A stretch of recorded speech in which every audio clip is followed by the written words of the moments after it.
कर रहे हैं अंडे में डिप करके, और ये आपको दिखा रही हूँ आलू चीनी की। इंशाल्लाह आपको पसंद आएंगे। बस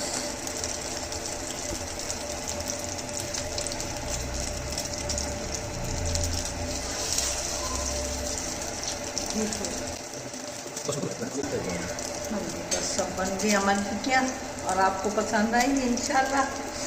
हम बनाएंगे और हम खाएंगे, आप देखना।